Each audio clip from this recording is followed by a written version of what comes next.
On est ravis de vous avoir avec nous.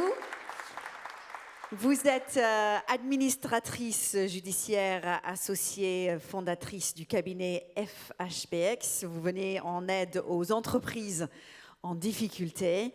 Vous êtes donc souvent aux premières loges quand ça va mal. Vous êtes aussi là quand ça repart.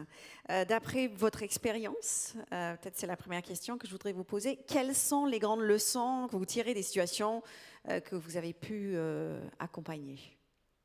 Bonjour à tous, je suis ravie d'être là. Merci de me donner cette opportunité de partager un bout d'expérience qui est peut-être un peu moins optimiste, ou en tout cas qui est un peu anxiogène, et qui fait écho aux propos de Jean-Philippe Cartier sur les nuits un peu plus compliquées que les autres. Pour autant, quand j'entends parler de transformation, d'audace, de courage, moi je suis celle qui l'éprouve tous les jours auprès des entrepreneurs que je rencontre. L'entreprise, c'est un acteur de la société. C'est un corps vivant. C'est un corps mouvant, il est parfois malade, il est parfois convalescent, il est parfois en crise, il vieillit, il a la chance de parfois rajeunir, il peut aller au-delà de nos propres générations et puis il peut se transformer, se faire racheter, devenir autre chose. Ce qui m'a intéressée dans ces dernières années et dans l'ambiance actuelle, et je trouve particulièrement aujourd'hui avec vous, c'est qu'on parle beaucoup des personnes morales. Moi, je parle du moral de la personne.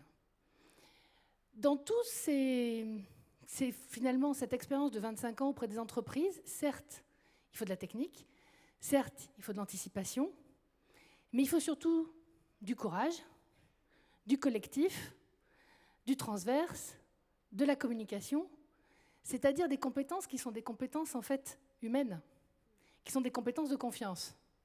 Et c'est ce par quoi je voulais commencer avec vous, parce que ça, c'est à la portée de tout le monde. La réussite, elle est rarement celle d'un seul homme. Il n'y a pas de raison que les difficultés ou l'échec le soient davantage. Et donc, se sentir soi-même dans le déni, eh bien, c'est se mettre seul acteur au milieu du problème, alors qu'on en est rarement l'unique cause, et donc on en est probablement rarement l'unique solution. Elle sera un peu dans les RH, un peu dans le juridique, un peu dans la finance, un peu dans la prod, un peu dans la com.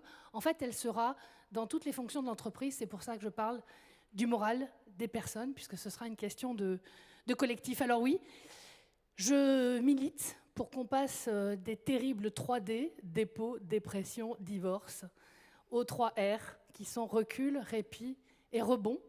C'est en fait assez proche, c'est juste une question de point de vue, et donc je salue cet optimisme recherché qui nous fait passer du D au R. Voilà. Et puis pour le reste, je vous ferai juste observer que dans l'entreprise, on cherche souvent à créer de la richesse, mais on parle aussi de la valeur ajoutée, d'ailleurs on la taxe, puis on passe du partage de la valeur, on parle des bénéfices, on parle des actifs, on parle du capital humain, et on parle surtout de pérennité. C'est pour ça qu'on va un peu au-delà du simple bénéfice monétaire pour aller chercher un peu plus loin et plus long. Vous avez écrit un guide, Hélène. Dans ce guide, on parle de ces leçons, bien évidemment. Et vous parlez de devenir un entrepreneur éclairé. J'aime bien cet terme. C'est la lumière qui s'allume, en fin de compte. C'est assez simple. En tout cas, moi, je ne connais pas de tunnel qui n'ait pas de lumière au bout. Exact. Il est vrai qu'il vaut mieux se retourner dans le tunnel pour commencer à marcher vers la lumière. Donc, il faut avoir un acte de volonté, donc un acte d'acceptation. Donc, cette lumière, et je parle de, oui, le guide de l'entrepreneur éclairé, parce que bien souvent, c'est l'ignorance qui nous laisse dans l'obscur. Et dès qu'on identifie des bonnes personnes, qu'on connaît les outils, il y a des procédures, il y a des aides. De même que quand on ne va pas bien, on peut aller ou chez le psychologue ou chez le coiffeur, les deux s'occupant de la tête. On peut trouver des solutions, en fait, uniquement en sortant du déni, en se renseignant. Voilà, et moi, je suis celle qui permet de transmettre cette information. Avant d'en arriver à la difficulté, est-ce que les entreprises, selon vous, doivent repenser leur rapport à la création ? Peut-être travailler davantage avec des chercheurs, avec des créatifs, avec des artistes ? Il est vrai qu'au moment où moi j'interviens, bien souvent, c'est la crise. Et ces questions-là et ce recul, ce n'est pas le premier qui arrive à l'esprit des gens. Et pour autant, c'est bien souvent dans la rupture, dans le chaos, dans la fracture, qu'il y a une émergence de création. Et oui, les entreprises cherchent la diversité, pas uniquement pour se conformer à un standard qui serait complaisant de valeurs individuellement satisfaisantes, mais en fait beaucoup plus pour stimuler une énergie collective dont l'adjonction n'est pas la somme des acteurs, mais c'est autre chose, un supplément. Donc la culture, l'histoire, la diversité, les âges, les sexes, les races, conduisent dans l'entreprise à ce que j'appelle cet ADN qui est le ressort du rebond et de la transformation. Donc bien sûr, on ne peut qu'abonder, et c'est ce que je vois dans les entreprises en fait. Quand on est en crise, on a parfois tous besoin de prendre un bouquin qui nous emmène ailleurs. S'aérer, Exactement. en quelque sorte. Qu'est-ce qui freine l'entrepreneuriat à la création aujourd'hui? Pourquoi on est réfractaire en quelque sorte, ou on n'y pense pas tout simplement? Moi, je trouve qu'on a plutôt un entrepreneuriat dynamique. Si on regarde le nombre d'entreprises qui se créent, alors je ne suis pas sûre que les ayants encouragés au capital de 1 euro, on ne les provoque pas en cessation de paiement dès le premier jour, mais il y a plutôt beaucoup d'initiatives. Ce qui est compliqué, c'est de s'inscrire dans la durée et de se donner les moyens de se pérenniser. Donc, il faut accepter parfois une perte de pouvoir, il faut accepter le partage, il faut accepter que l'entreprise ne nous appartient pas. Elle est un bien commun, ça a été utilisé dans la journée. Ses collaborateurs, ses actionnaires, ses dirigeants, mais aussi ses clients, ses fournisseurs, sa collectivité, le boulanger à côté de l'entreprise, c'est tout ça. C'est un écosystème qui est autonome et qu'il faut absolument nourrir de sang nouveau pour le faire vivre. Donc la création, moi je la trouve plutôt dynamique. C'est la pérennité qui est un peu plus en difficulté. Et vous, dans votre métier, est-ce qu'il y a aussi une remise en question, en quelque sorte, parfois, une alimentation de nouveaux outils, une recherche d'inspiration? Vous savez, moi, quand j'ai commencé ce métier, j'ai eu le plaisir de faire une belle école française de commerce. Et mes parents m'ont dit, mais on t'a pas payé ces belles études pour finir syndic de faillite. Si vous voulez, moi, je suis arrivée dans un environnement où les connotations étaient quelque peu marquées quand même. D'ailleurs, il n'y a pas beaucoup de femmes. Les femmes sont arrivées dans ce métier quand l'examen est devenu anonyme. Cherchez l'erreur. Et donc, depuis, je suis entrepreneur, je suis administrateur judiciaire, je suis enseignante, j'ai créé ma boîte. Aujourd'hui, j'ai 13 associés, 12, bientôt 13. Pour l'instant, une parfaite parité, 130 collaborateurs, 18 bureaux, sur tout le territoire, avec le même service, que l'on soit à Brive ou à Rodez, qu'à Neuilly ou Lille. Parce qu'on partage. Et donc, on s'est aussi remis en question en tant qu'entrepreneur. Bien sûr qu'on est face à des défis. Les défis de la numérisation, de la digitalisation, de la simplification de nos actions, notamment pour tout un tas de process. On se fait aider pour ça, comme dans n'importe quelle entreprise, et on est ravis de pouvoir décharger l'ensemble des 130 personnes de tâches qui peuvent être automatisées pour leur donner la chance d'aller améliorer la valeur ajoutée, voire le soutien, parfois simplement humain, aux entreprises qu'on accompagne. On vit dans un monde complexe, incertain. L'actu est mouvementée. Je suis bien placée pour le savoir. Je suis journaliste. Comment agir? Vous avez quelques conseils pour peut-être les personnes dans la salle, les entrepreneurs, les entreprises, les patrons qui nous écoutent?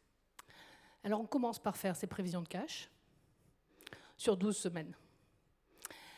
Ensuite, si les lignes sont disponibles, on tire sur ces lignes. Les banquiers ne prêtent qu'aux riches. Et ensuite, on se projette un tout petit peu sur les années qui viennent en se posant les questions de son modèle. Et on anticipe. On refait cet exercice de manière constante pour ne pas se laisser rattraper par le court terme et pour avoir une vue un tout petit peu au-delà. On reste éveillé. Les meilleures opportunités sont celles qui correspondent à des envies enfouies en vous depuis toujours et qui, à force d'en parler, d'écouter, de rencontrer, un jour se cristallisent. Il y a un facteur chance, mais la chance, comme dirait l'autre, c'est une compétence et elle s'acquiert. C'est pas juste pas de bol ou beaucoup de bol. On prépare l'avenir, comme disait Jérôme Klech tout à l'heure. Hélène Bourbeloux, merci beaucoup pour Merci à rester vous. avec nous, pour anticiper l'avenir, pour chercher à se réinventer. Il faut se pencher évidemment sur le financement. C'est un sujet que nous avons déjà évoqué aujourd'hui, sujet central dont nous allons parler avec nos 2 prochains invités, 2 as de la finance engagés et déterminés. Le gestionnaire de fortune Edouard Herbeau, fondateur et président du Family Office Keepers et le président de 123 Investment Managers, et Xavier Antonios. Merci de les accueillir. Bonjour à tous les deux, je suis ravie de vous voir. Bonjour. Merci d'être présents. Première question, vraiment tout simple. Est-ce qu'il y a, selon vous deux, un vrai problème de financement aujourd'hui pour les TPE, PME des ICC? Je commence. Bonjour, ravi d'être là. Merci Eric de m'avoir convié ici à Lille, où j'ai la chance d'avoir des amis, des clients et des associés. Est-ce qu'il y a un problème de financement en France? Globalement, c'est comme si vous me posiez la question, est-ce qu'on paye trop d'impôts? On paye toujours trop d'impôts et oui, on manque toujours de financement pour les entreprises en France. On a un système qui fonctionne quand même bien. Il faut faire attention, et si vous me posez la question ces dernières années, de pas trop. On a beaucoup parlé de la Startup Nation au sein de We Are peut-être, et il est important effectivement de pouvoir financer l'innovation, financer les jeunes créateurs. On sait que les grosses entreprises, ceux qui gagnent de l'argent, ceux qui sont riches, on leur prête beaucoup, ils ont des moyens de financement, notamment à travers la dette privée, et ça s'est très organisé ces années, ils ont accès à un large panel de financement. Et ce qu'il ne faut pas oublier chez nous en France, ce sont les PME. C'est justement ces PME qui nous intéressent dans le groupe 1, 2, 3e, ces PME qui parfois vont manquer un peu de financement entre des startups innovantes, technologiques, qui sont assez bien financé, je pense, avec un écosystème qui est assez riche, même si en ce moment, et depuis 2 ans, partout dans le monde, il est assez malmené, et des grosses entreprises qui trouvent facilement du financement. Attention à ne pas délaisser le vivier dans lequel on est très riche en France, de ces milliers de PME. Et là, je pense qu'il y a encore des efforts à faire, et il faudrait que les pouvoirs publics, je n'ai pas répondu, c'est peut-être votre dernière question sur les mesures qu'il faudrait faire, mais voilà, essayer de, même si c'est compliqué, on vit en Europe et on ne peut pas faire trop de favoritisme et drainer et diriger l'argent directement sur les PME françaises, mais il faudrait faire attention, et je pense qu'il manque un petit peu de financement sur ces PME françaises. Bien sûr, Edouard. Moi, je suis plutôt du côté de l'épargne, puisque j'accompagne des gens qui ont des très gros patrimoines dans leur quête de sens, parce qu'avoir un très gros patrimoine, c'est bien. S'il est ultra financiarisé, ça manque un peu de saveur. Moi, je suis assez surpris par la manière dont la finance s'est transformée. Et on a une finance aujourd'hui qui n'est plus forcément toujours au rendez-vous du financement et du ruissellement sur l'économie réelle. On se rend compte que la finance, elle s'est transformée, complexifiée, dérivée. Et je vais faire un parallèle avec l'agroalimentaire et l'alimentation. C'est qu'une fois qu'on a commencé à trouver des aliments synthétiques, des édulcorants, des émulsifiants, des épaississeurs, je ne suis pas un spécialiste de ça, on a commencé à passer de la recette à la formule. C'est-à-dire qu'on s'est éloigné du sous-jacent, on s'est éloigné du financement. Et aujourd'hui, on est dans une finance hyper financiarisée, très complexifiée, à base d'outils de produits de synthèse, on appelle ça des produits dérivés, on a des produits financiers qui sont vraiment des formules de salle des marchés, et plus rien, en tout cas sur ces produits, plus rien ne découle, ne ruisselle dans l'économie réelle.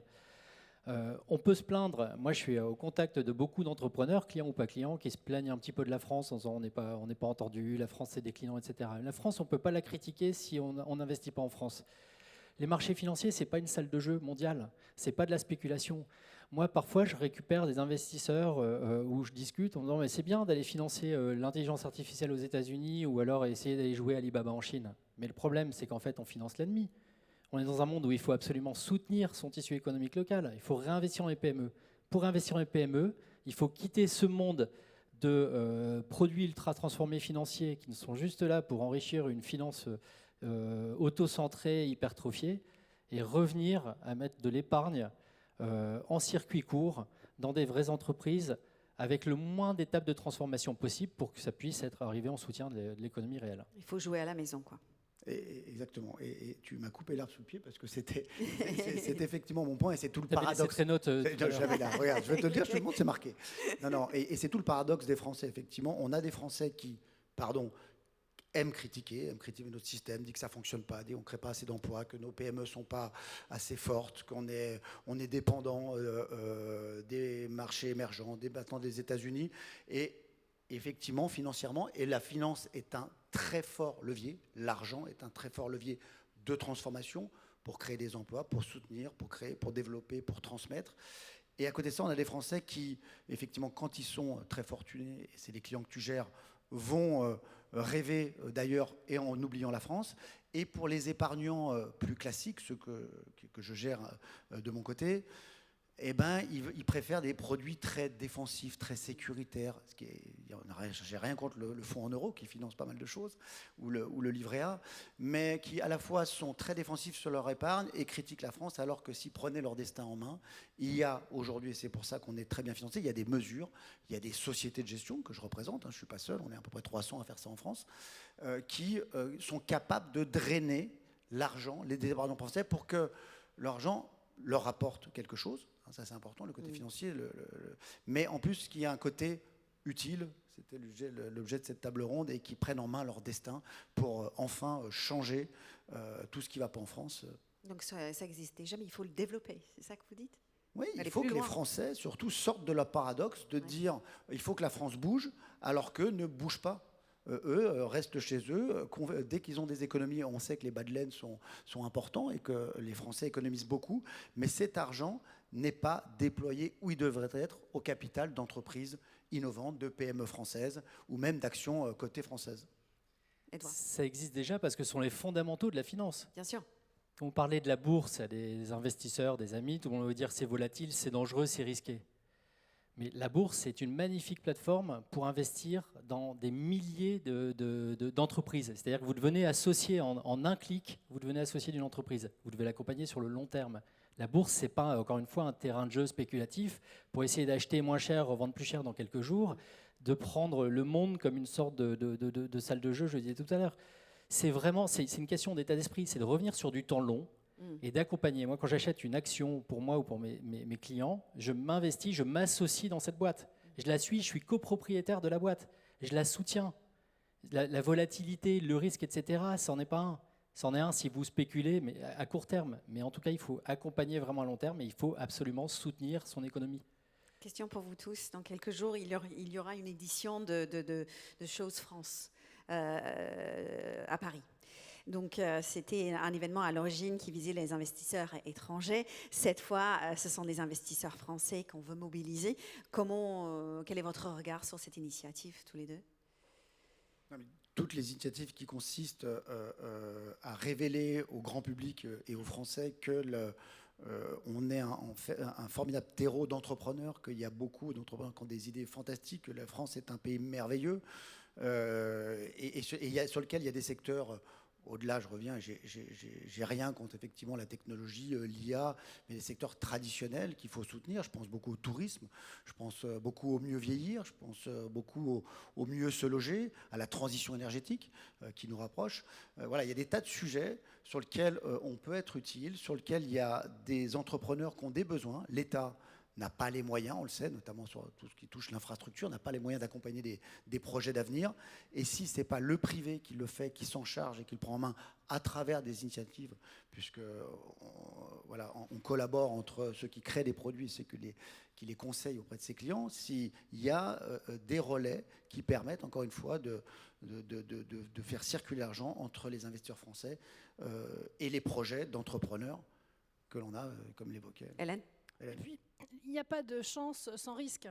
Il n'y a pas de réussite s'il n'y a pas une prise de risque. Et je rajouterai à ce qui vient d'être indiqué qu'on ne le sait pas, on ne le sait pas assez, mais 65% des emplois des entreprises en difficulté sont sauvés.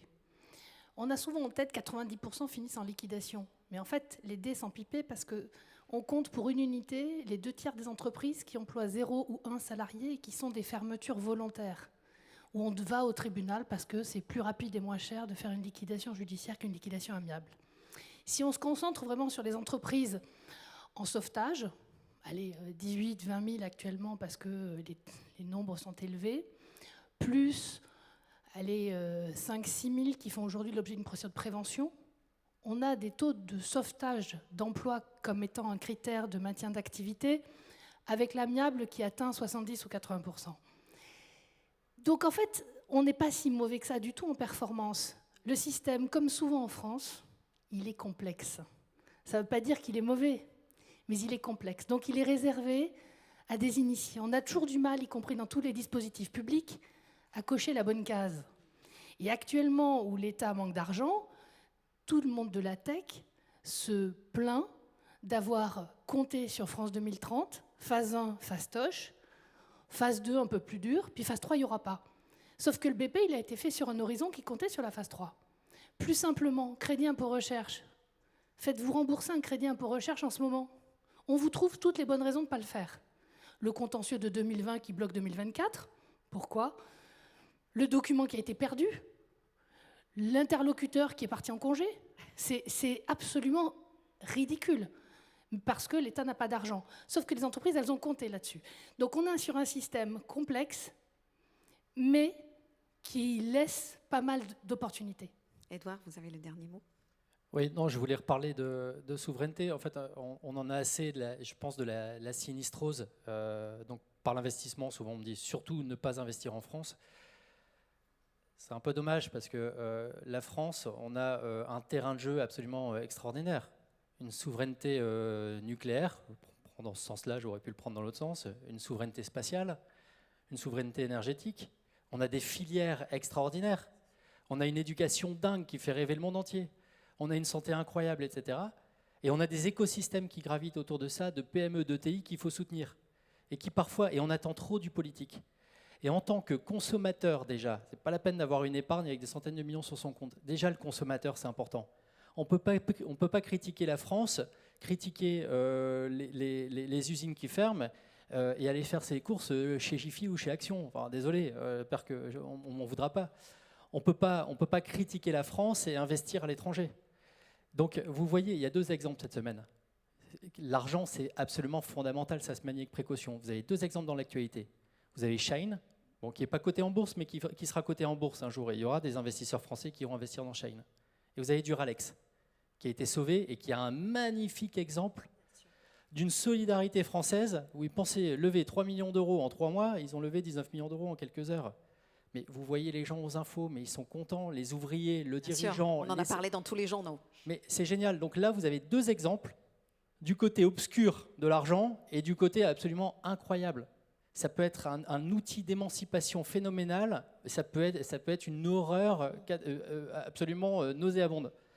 Et donc c'est ça qu'il faut. Il faut faire très attention quand on achète, quand on investit, là où on le met. Et nous, vraiment, on plaide pour remettre l'argent au travail dans notre zone économique et soutenir notre pays et notre continent. Si vous avez de l'argent à investir, vous savez où l'investir ? En France. Merci beaucoup. J'ai bien En Europe. En Europe. Merci beaucoup à tous les 3. Restez avec nous. Nous allons accueillir le dernier invité de cette table ronde. C'est un très jeune entrepreneur. Il a seulement 22 ans.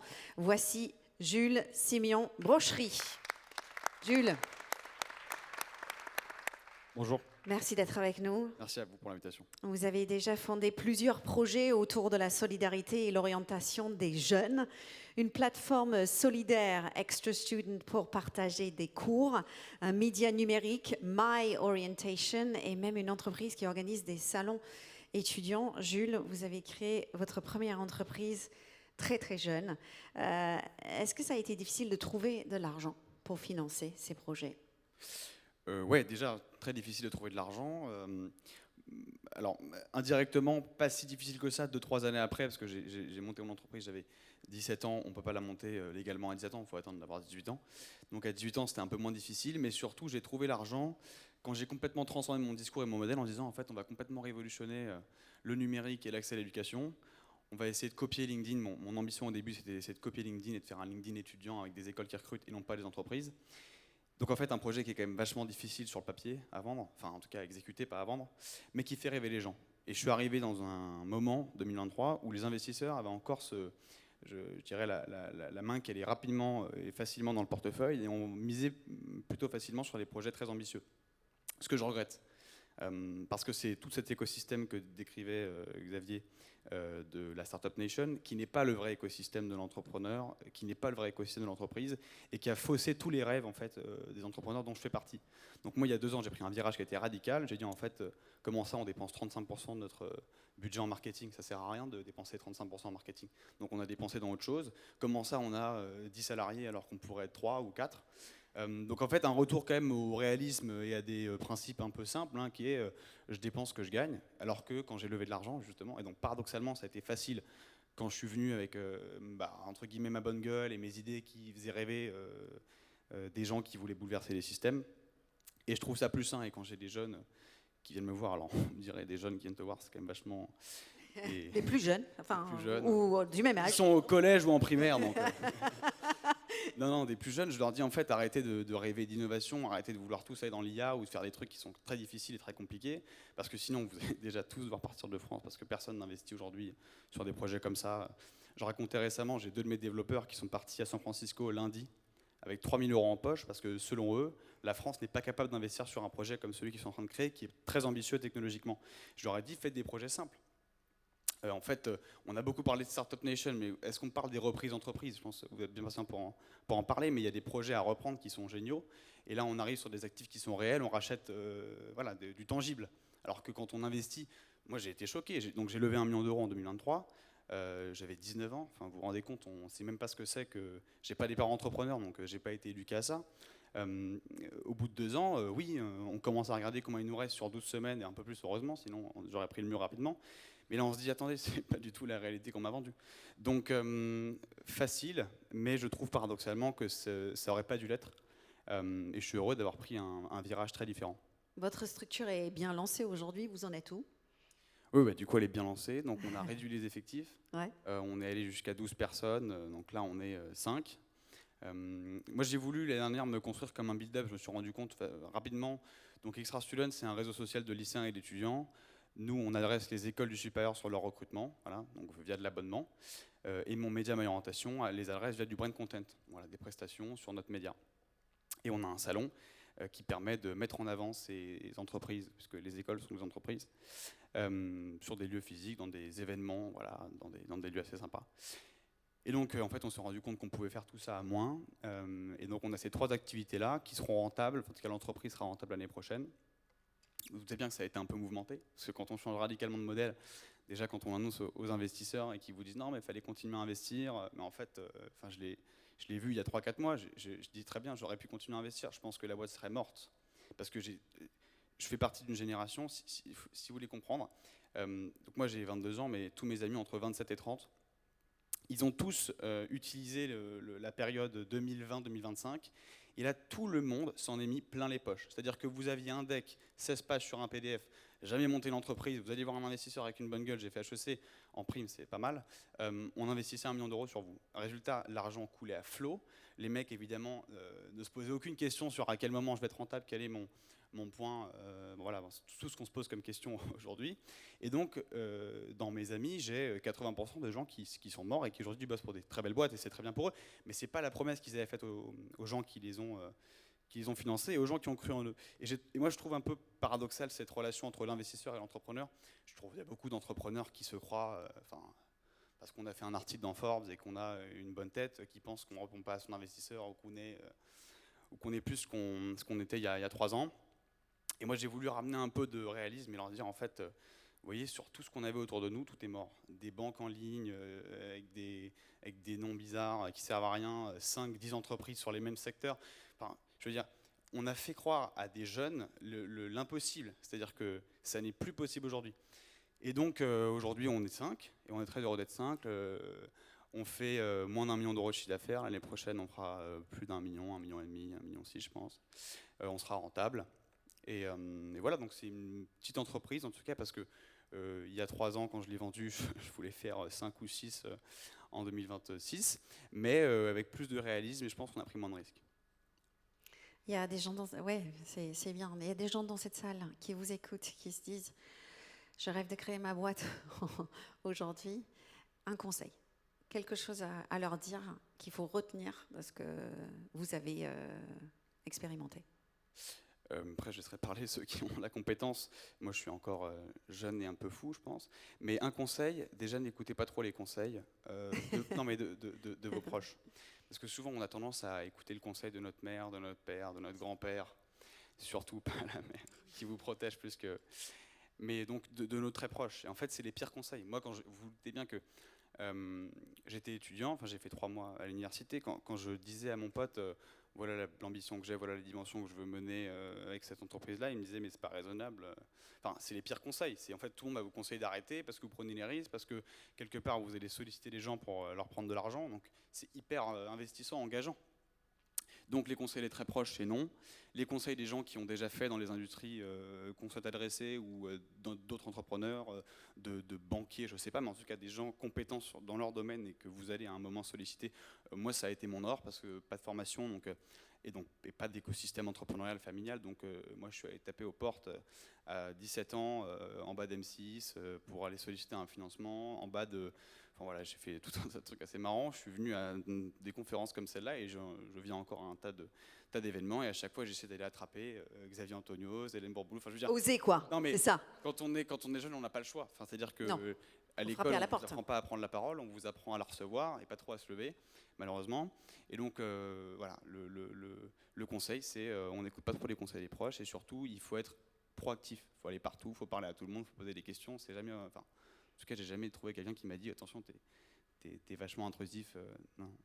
Je vois qu'Hélène, petit dernier mot, Hélène. Oui, parce que ce que Jules n'a pas dit, c'est que en fait, sa boîte, elle est utile. C'est-à-dire que la première des choses, c'est est-ce que je rends un service qui répond à un besoin. Ou financer utile aussi. Et en réalité, c'est hyper utile. Il y avait un besoin, tu as 1,5 million de chiffre d'affaires, donc tu as des gens, des écoles et des étudiants qui ont besoin de ce service. C'est la première chose. Et la deuxième chose, c'est de faire ce qu'on aime, c'est-à-dire ce dans quoi on est capable de s'impliquer à 100%. C'est de ressentir du plaisir quand on rend service à quelqu'un qui nous fait confiance.